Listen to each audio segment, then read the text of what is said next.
বলে গালি দিলে আমি আল্লাহ ফেরেশতার মাধ্যমে তার খানা পৌঁছায়া দেই, আমার কষ্ট লাগে না। কিন্তু আমার বন্ধুরে যদি কেউ আঘাত দেয়, আমি আল্লাহ এটা বরদাস্ত করতে পারি না, আমি সহ্য করতে পারি না।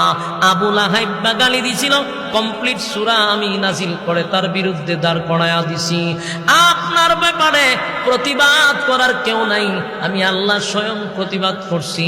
এখন আপনারে তারা আবেতার বলে গালি দেয়, আপনারে নির্বংশা বলে গালি দেয়, আপনারে আটকুড়া বলে গালি দেয়, প্রতিবাদ করার কেউ নাই, কেউ নাই, কেউ নাই, কেউ প্রতিবাদ করে না।